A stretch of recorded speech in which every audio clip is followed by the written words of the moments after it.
I was head mechanic for the company I worked for, and Mr. Brinkerhoff, was Brinkerhoff Drilling Company. He called me in the office and he said, "Cope," he said, "I got good news for you."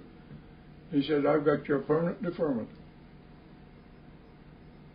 And I said, "Well, thank you, sir." And I got to thinking about it later. I said, "There's 5 of us kids, and we're in a world war. And I'm married, but I don't have any children. The rest of them I had children." And I said, I think somebody ought to be a part of this thing. So I had a few beers that night, went down and registered for Army. The whole place, the whole state was covered with swamps, snakes, you couldn't believe. So we were special service engineers, so we built our own barracks, we built our own cafe, we built everything it was, and we moved in. 2 weeks later, they told us to pack up. We were going to move. And do you know what happened? The Italians, PWs, moved into our place. PWs that had been taken up by our army, and they had no place to stay, so they just brought them into our place and let us give us little 2-people tents. We moved down on the bayous, and the whole country was full of bayous and snakes. And we lived right down there on the river, on the bayou. Well, say there would be a big bombing, not necessarily in where we were at, but maybe in the next country over. Don't ask me. But they would blow up the train station, blow the town up, blow up all the railroads, and we would be over there.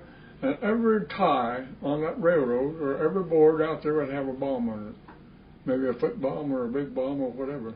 And we cleaned it all up, every bit of it. We lost quite a few of our boys over there doing that. And that was when I quit drinking.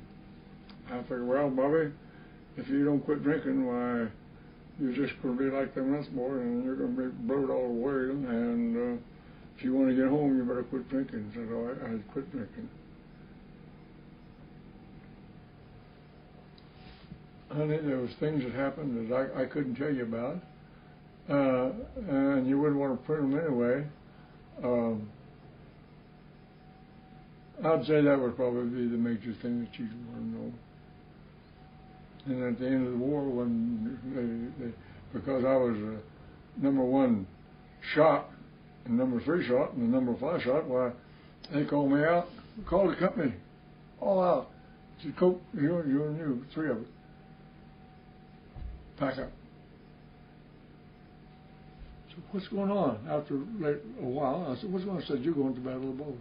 I said, why is that? They said, "Because you're number 1 shot." He said, "We're taking them out of every company. And that's why you're going to the Bulge." I didn't volunteer for it. You can bet on that. Yeah. Snowing, mud. I lay in all them holes out there at night, and it was raining and snowing. You could just feel your bones going down through your body, down into the dirt, It was horrible. Shooting, banging, whirling. I ain't going to tell you about it, so just forget it. Sure. That's my life. That's my life.